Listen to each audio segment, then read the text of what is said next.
Thank you, Tess. All right, welcome everyone to session 2B of the RDAP 2023 Summit. This session is on data curation. Just a reminder, this is a Zoom webinar, so all of you are muted and your cameras are turned off. If you have any questions to ask, the chat is open, but please put those questions, if you have them for presenters, in the Q&A at the bottom of your screen. This session will last for an hour. From 1:20 to 2:20, which is weird for me to say on Pacific time. But we're going to save the last 15 minutes of the session for questions. So I just ask that you hold your questions until that time. We'll go through the 4 presentations first. We have 4 presentations, 2 of which are live and 2 of which are pre-recorded lightning sessions. And I will introduce each presentation as we go along. But as I said, let's save our Q&A questions for the end. And if you have a question that you'd like directed towards a specific presentation or set of presenters, please indicate that in your question. And if we don't get to your question today, there is always the Whova platform, and you can definitely connect with our speakers on that platform. And one last thing before we jump in, we do have a code of conduct for the summit. I'll share the link to that in the chat in a moment. Just so that we can provide an environment where all attendees can participate fully in the program and activities without fear of harassment or discriminatory behavior of any kind. And there is a code of conduct helper, Emily, who you can reach out to if you have any questions during the session. All right, so let's go ahead and start with our first live presentation. That would be community-based curate-a-thons to preserve and enhance global biodiversity initiatives. And our speakers are Andrea Pritt and Brianna Wham, both from Penn State University Libraries. Thank you so much. I hope everyone is able to see my screen here. Please do let us know in the chat if you can't. But thank you, everyone, and hello. My name is Andrea Pritt. I am the STEM librarian at the Penn State Universities with the Penn State University Libraries at the Harrisburg location. And today I'm presenting with my co-presenter, Brianna Wham, the Research Data Management Librarian for STEM, also with Penn State Universities at our University Park campus. We are both very excited to be presenting our work on community-based curate-a-thons today. And during the presentation, we will provide a brief background of the research project that we've been working on, as well as the process of hosting virtual curate-a-thons. And we will also be sharing our challenges and successes in hopes that you can all learn from us if you're interested in working on a similar project. And I will also say that our slides are available in the Whova conference page, as well as OSF. So here on this slide, through a previous research data management research project that we conducted, we connected with a Penn State University biology professor who shared information about a global biodiversity project that he was working on with a team of others. So after a few conversations, he and the rest of this international research team invited us to be a part of the second round of their project. On this slide, you can see 2 article citations. The first one at the top describes the initial project originations in 2021 and the problem of poor data stewardship in the global biodiversity field or disciplines. The second citation, the one you see here at the bottom, is our recently published article that Brianna and I were co-authors on, outlining the importance of proper metadata curation to the biodiversity community. Our research team really emphasizes the importance of traditional knowledge in scientific research. And with these projects, we are hoping to limit the amount of and the effect of parachute science, if you've heard of that. We don't have the time to get too in-depth in this presentation today, but these 2 articles will provide an in-depth background for those looking for more information. So on this iteration of the research project, Brianna and I were responsible for creating, developing, organizing, and leading community-centered curate-a-thons. This was to support biodiversity initiatives and the ability to incorporate biodiversity data into large-scale conservation policy decisions by improving the findability, accessibility, interoperability, and reusability of genetic sequence data. So here we've outlined 4 of our community center goals for this project. First, our team was eager to encourage non-data and non-scientists with this data, with global genetic biodiversity data in a new way, hopefully, helping them learn something new along the way. By hosting these community-based curate-a-thons, we were hoping to share our knowledge and expertise with the community and interested participants. And of course, one of our main goals doing this is to get assistance with our own work while we're teaching other folks, hopefully, some new things. We were hoping for international participants and participants from different academic backgrounds, as well as folks at different experience levels. So several months later, after several meetings with our research team, some of our members scraped the sequence read analysis database, SRA, to gather our initial bio projects. Brianna and I worked extensively on creating a curate-a-thon curriculum, and our curriculum includes a lot of different things. We had Google Docs, Google Sheets, a GitHub database page for instructional purposes. We recorded short video tutorials for the curators. We also created flyers for advertising and marketing purposes. And we advertise these curate-a-thons in a variety of places, primarily through email listservs to both genetic biodiversity lists and organizations, as well as some of our library listservs, so the Association of College and Research Libraries. And we targeted 2 specific groups, so STEM research librarians, as well as librarians across the United States that were interested in data-focused projects or data research.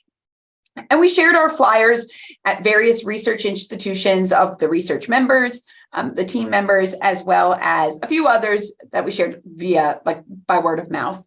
And it was really important for our team that we get a wide variety of perspectives from around the globe.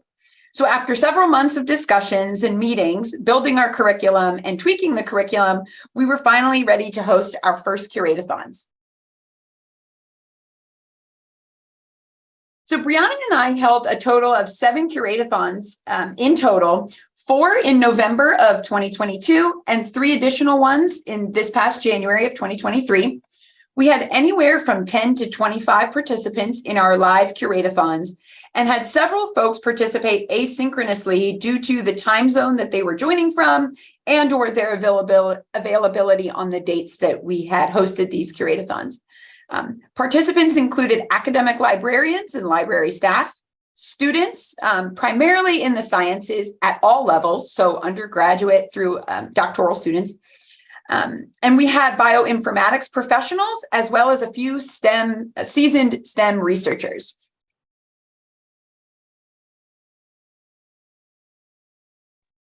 Great, so I'll take it from here. So as Andrea mentioned, this curate-a-thon process was a crowdsourced metadata enhancement events, and it allowed us to scale our efforts, offer data curation training to participants, as well as highlight the value of good metadata for data discovery, interoperability, and reusability. So as Andrea mentioned, sequence information was extracted from the sequence read archive to come into our curate-a-thon.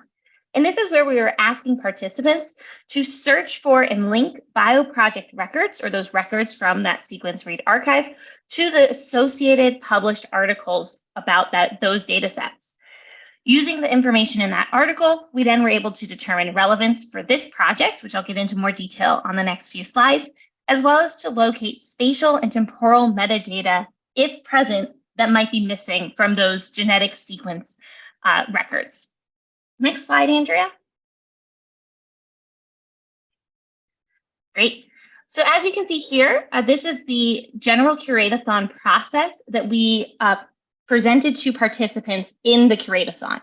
So every 30 minutes of the Curateathon, we onboarded new participants to ensure that no one missed any information. They were presented this slide outlining those various documents that Andrea mentioned we built for our curriculum. So a participant guide, which is on a GitHub page, as well as a Google Sheet and BioProject's Google form.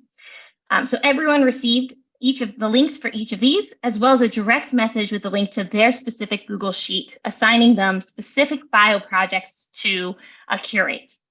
Inside that Google Sheet were those links, as well as the direct links to that BioProject Google form. Next slide. And so this slide shows this process outlined visually. So at the beginning of the Curateathon, participants were provided the participant guide to look through how to have good search strategies, as well as how to determine relevance for this project, the information and logistics of the Google form, and any frequently asked questions. Then moving clockwise, you can see the actual Google Sheet that participants were provided that had the record for which they were assigned and a link directing them to that BioProject pre-filled Google form. This Google form had some information pre-filled, which included known metadata for that record, things such as the BioProject ID, the collector of that information or depositor, etc. And then they were able to use that information to search for articles and trying to associate the relevant article with the record. Then they're able to kind of add that, all the information they've discovered, back into our Google Sheet and continue as the project goes on. And so this allowed them to kind of work through this process asynchronously since we were online, but be able to engage with us through questions that they might have. Next slide. Great. So overall, this was our first time hosting a Curateathon and also hosting it in kind of a virtual environment. We did talk to many folks that have hosted things like Wikipediathons and such to get advice, but there's additional challenges when it's also online with people from varying backgrounds and experiences. So we did run into some challenges. Andrea and I were the only hosts, so one of the biggest challenges was the number of questions that we both received via Zoom chat at the same time. We did our best to answer those participant questions in the order that they were received, but we were often also having to message each other to confirm responses, clarify answers, etc. And some of the questions did make it clear that folks were not going through the entire participant guide or looking through the FAQ. And so that's something that could be improved in the future, maybe through additional tutorial videos or limiting the amount of information provided in that way. We also suggest that if we were to do this again, that we have additional research project team members in the session to help answer additional questions. This also, I kind of hinted at, but another challenge was the varying levels of knowledge and experience of participants. We anticipated this since we did want a wide variety of participants, but it could get a little confusing as there was varying types of questions being asked of us. We also asked that all participants read that participant guide before joining the Curateathon, but that wasn't always the case. And we did run into a few minor technology issues, and the time zone differences did make it difficult for some participants to join live. And I would like to add that both Andrea and I were hosting these Curateathons in English. And so while most of our participants knew English, it might not have been their first language. And so this did lead to a bit of confusion or back and forth discussions, but ultimately was not a major issue. And I think I can speak for both of us, though, when I say that the successes did outweigh our challenges. So in total, we did have over 300 BioProjects curated by at least 2 participants. We did specifically ask 2 participants to curate each BioProject to allow us to recognize any discrepancies in the responses we received. And that allowed us to have a level of quality control going into the next phase of the project. Perhaps most importantly, we had a wonderfully diverse attendance across all 7 Curateathons. And this was one of our main project goals. So individuals joined from over 10 states in the US, as well as international countries such as England, Italy, Nigeria, and Venezuela, just to name a few. Our attendees included students at varying levels, academic librarians, and researchers. And through the Curateathons, both live and asynchronously, we were able to introduce biodiversity initiatives and data curation processes to new audiences, both local to our state of Pennsylvania and beyond. And lastly, a major success was the fact that some of our volunteer Curate-a-thon participants did apply for our next phase of this project, where we actually hired part-time paid data curators for the second phase, where we'll be adding additional metadata to these records. And these folks have just started that next phase of work. Next slide. And so with that, we want to thank all of you for joining us here today and learning more about our project. We hope that you learned something new from our presentation and look forward to answering any questions you have at the end of the session. Additionally, feel free to contact either Andrea or I if you have additional questions. Our emails are on this slide. Thank you all. Thanks, everyone. Yeah, thank you to Andrea and Brianna. Please drop any questions you have for them in the Q&A. And next up, we have 3 presenters from the University of Michigan: David Bleckley, Sarah Lafia, and Libby Hemphill. Please take it away.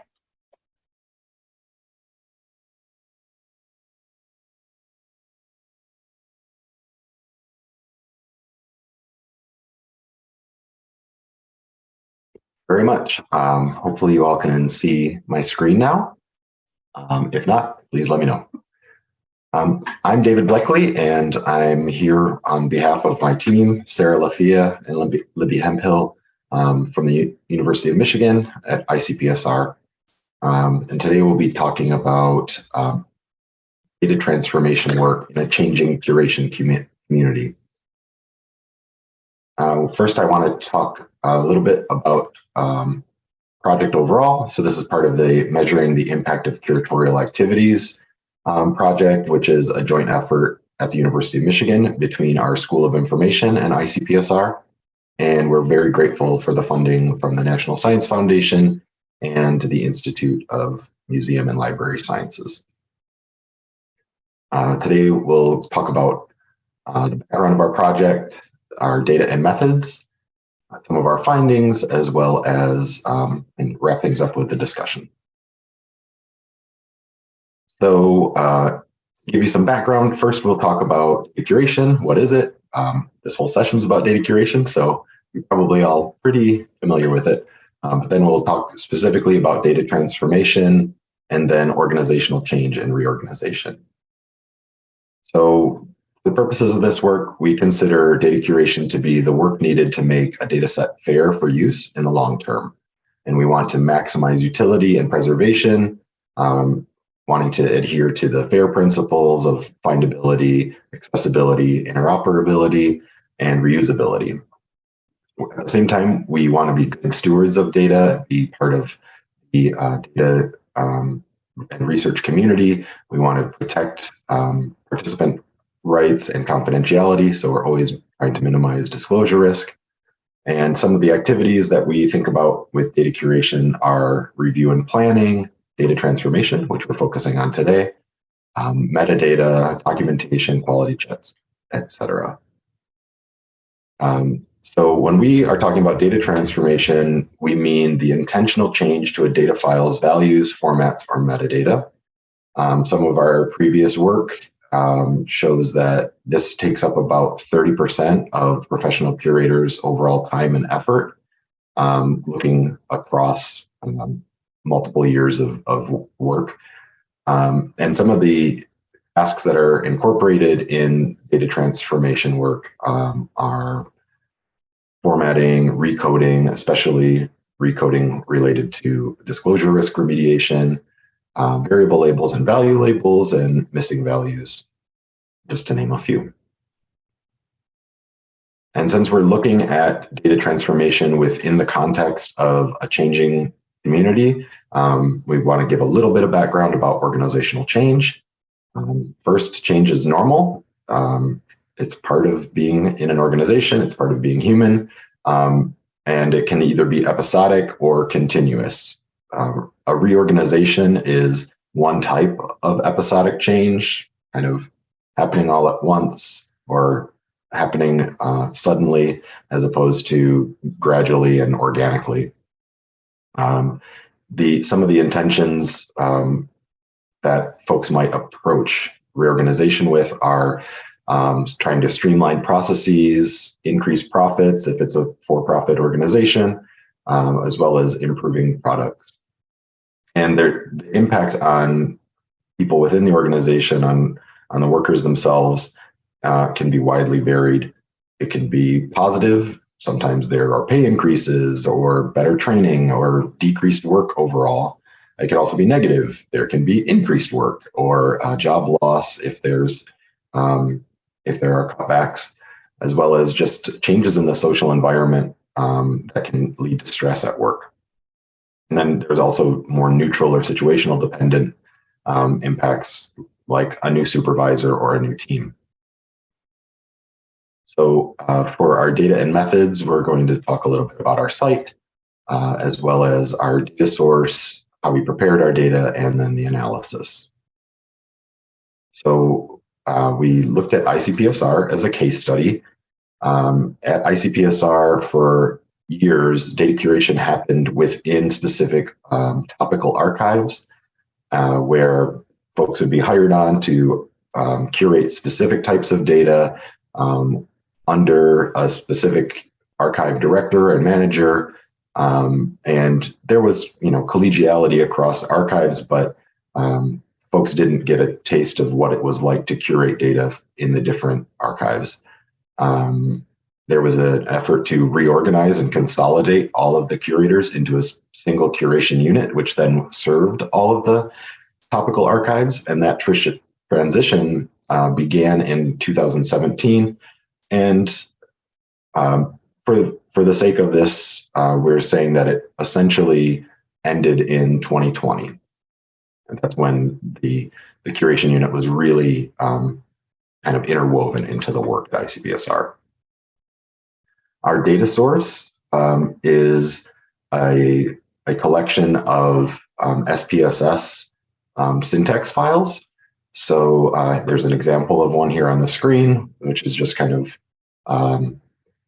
phony data, but it kind of shows there are comments to talk about what is happening in the transformation. There are specific commands and syntax used in order to make the commands function. Most of our data transformation historically at ICPSR occurs at using SPSS, and that continues today. SPSS has very defined commands and preferred ways of utilizing syntax, and so that makes it easy for us to look at a syntax file and really figure out what's happening. It also makes it easy for us to parse those and tabulate the data out of a syntax file. One of our archival practices at ICPSR is to archive the data transformation syntax files along with the curated data. And it's not available to the public, but it is archived internally and accessible to curators and other staff. We analyzed 6,099 syntax files over 7 years. So the 3 years of the data transformation, as well as 2 years before and 2 years after. So that's January 2015 until March 2022. To prepare the data, we developed a Python script that parses all of the syntax files, figures out where the commands are, how many lines of code are related to each command, and then tabulates them into a single row so that we can look at all of those 6,000 plus data files and turn it into a tabular data set of 6,000 rows. SPSS has 165 possible commands. We divided those into 4 categories, and one of those categories was data transformation, which is comprised by 61 commands. We have then normalized all of the data by the number of variables in the curated data set. So you would imagine that if you're curating a 2,000 variable data set, that would require more transformation than, say, a 20 variable data set. And in order to sort of compare things in a more apples to apples way, we normalized it by the number of variables in the data set. We also just did an overall count of how many data transformation commands, so how many of those 61 possible commands showed up. in the syntax file, and we calculated Simpson's diversity index to figure out how diverse, how even the data transformation lines of code were. So Simpson's diversity index comes from environmental sciences, and it is basically like how evenly distributed are the species in an ecosystem, but for this case, how evenly distributed are the commands. Are we only transforming variable labels? Are we only transforming value labels? Or is there a even mix of the information work happening? Our analysis considered 4 time periods within the reorganization process: beforehand, early on, in the middle, and then sort of the mature reorganization. We examined the differences in lines of code and the number of commands using Poisson regression, and then we examined the differences in diversity of data using linear regression. So for our findings, we'll just go analysis by analysis. The number of lines of code used to transform data decreased as the curation unit became increasingly established. So just to look at the medians beforehand, each variable in a data set required a little over 1 line of code to transform. And by the end of the reorganization process, that was down to 4. And the Poisson regression showed that was significantly lower than would have been anticipated. As far as the number of commands before the reorganization, the median was 6 different commands used, and by the end of the reorganization, it was down to 4. Again, the Poisson regression suggests that this is a significant decrease. And then looking at diversity index, the evenness of the lines of code increased as the curation unit became increasingly established. In that the first few years of the first year or so in the reorganization, that early time period, it wasn't a significant increase. It went from 0.49 median diversity index to 0.5. But then as time progressed in the mid-reorg and mature reorganization time period, those were significant increases in the diversity. And I should say that in this is a 0 to 1 index, so 0 meaning completely not diverse, and 1 meaning completely evenly dispersed and diverse. Looking at the specific commands used, these are the 5 most used commands in data transformation at ICPSR, at least. And so we can see that value labels, variable labels, missing values, formats, and renaming variables all decreased over time. I will point out that the variable labels did have a slight uptick from the pre-reorg to the early reorg, but overall everything is decreasing. So it's not just the median that's decreasing, it is the specific changes that are also decreasing over time. So again, throughout the reorganization, the number of lines of code and the number of commands used to transform data significantly decreased. And during the latter half of the reorganization, the evenness of the data transformation code significantly increased. One thing I want to say is that we're not making a qualitative judgment about this. We're not saying that that decrease is necessarily better. We don't know for certain until we look at what's happening in the lines of code, or even looking at the initial data set and then the output data set. So we're not saying anything or passing judgment about what is better, but we can see that there was a significant change over time. And the reorganization did have goals of increasing standardization and efficiency. And I would say that these results show that there was increased standardization and increased efficiency. And then we also interviewed curators and about this as well. And in general, they also support those findings that there was increased standardization and efficiency. Part of that is some policies that were passed, including the implementation of a curation levels process, as well as unit-wide training and standardization of practices. Again, Before the reorganization, we had specific archives doing things according to their practices, and now we've got consistent standards across all the archives. So it does make sense that we would see some standardization and increased standardization across the entire organization. Some of our next steps are to explore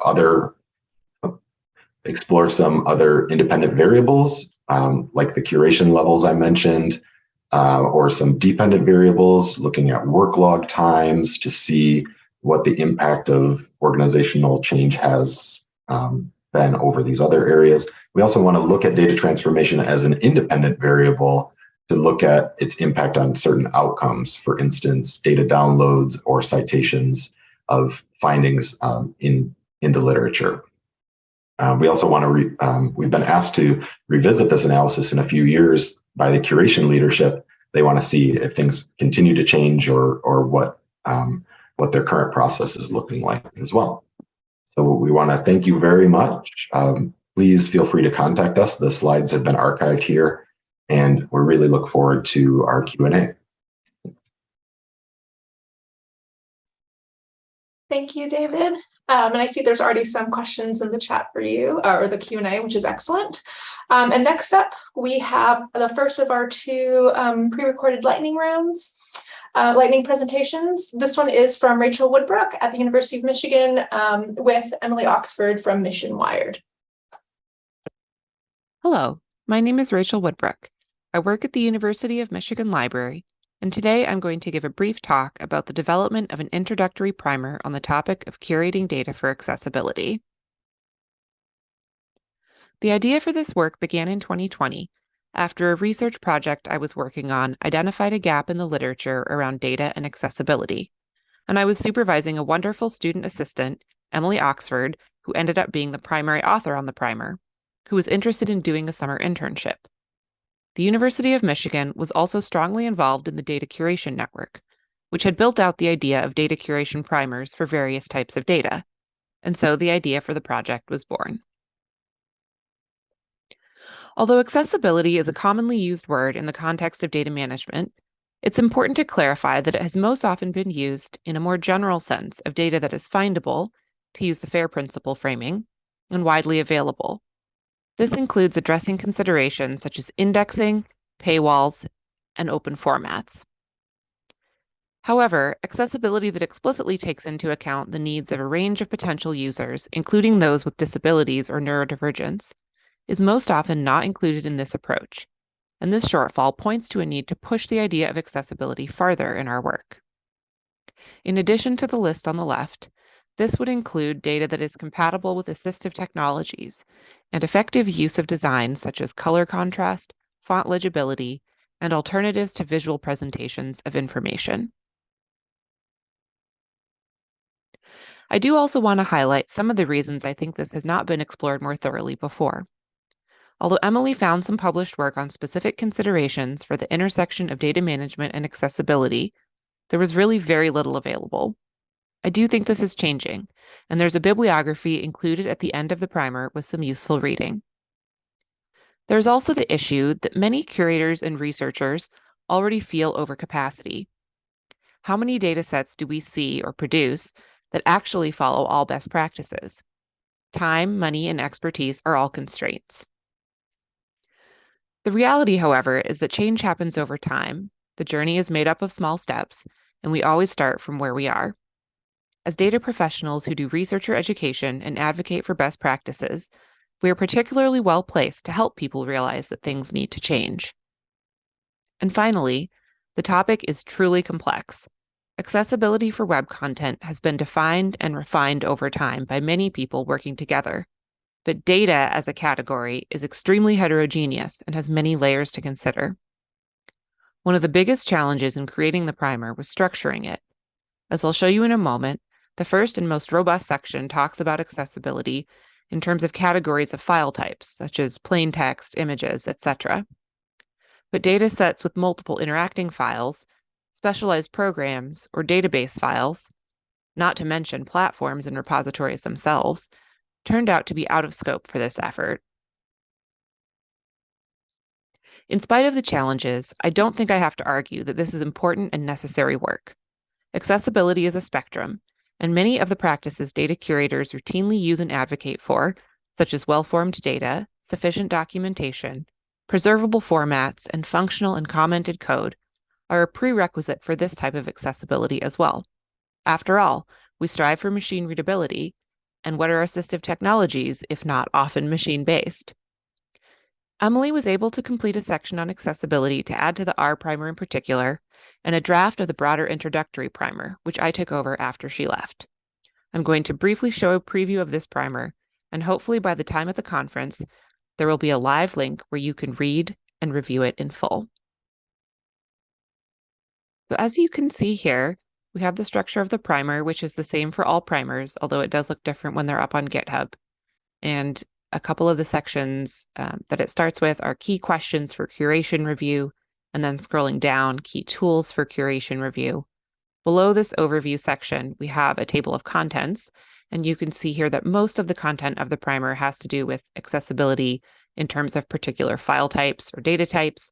There is also a piece that addresses data sets as more complex entities, as well as identifying gaps and directions for further study. Our hope is that this provides a starting place for curators who are invested in accessibility but may not know what to look for. I also wanted to share that the reason I decided to share this resource, even though it's curation-oriented, is that even more than other primers, it speaks to actions that often need to be taken during the creation of a dataset and with the subject expertise of the researcher, so I think it's relevant to a variety of situations.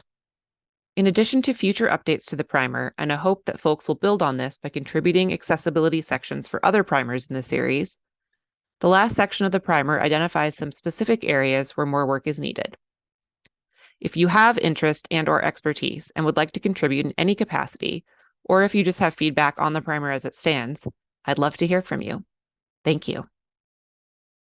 Hi, my name is Dan Wolfen. I am the Senior Data Associate at Global Ties for Children, a social science research center where my main responsibility is handling the research data metadata and curating it for publication and sharing. I am also the creator of DIY DDI, which is a Shiny web application built to help researchers and curators curate metadata in a format that they're familiar with. So let me just share my screen and we can start this presentation. So DIY DDI is an open source web app that collects metadata and generates DDI codebooks and PDFs. It stands for DIY, Do It Yourself, DDI, Data Documentation Initiative, which, if you are unaware, is the metadata standard for human survey research, especially in the social sciences. So it was created because there was a kind of a disconnect between myself and the researchers that I was working with. Basically, I was using different technology than what they were used to. And so in order to kind of bridge that, after hearing from them, put this together to use tables instead of JSON or any other hierarchical format. So the input is tables, and it saves in YAML, and then it will export in XML or PDF. So these are basically the standard that researchers are used to. It uses categories that are familiar for them. And basically, instead of telling you about it, why don't I just show it to you? So DIY DDI looks like this. You have various options for loading and etc. I'm using the default. There are various categories: study information, data collection, variable groups, variables, and export and evaluation starting here. You see it generates, this is the bare minimum DDI codebook with just a title. And to change anything, all you do, if I wanted to add the language to the title, is add the language, save. If I want to add myself as an author, save. And now when I go back to the codebook, you see that those elements are now added. And that's true for all of the elements, whether it's data collection, whether it's study information, the abstracts and subjects, or what have you. So going back to the presentation,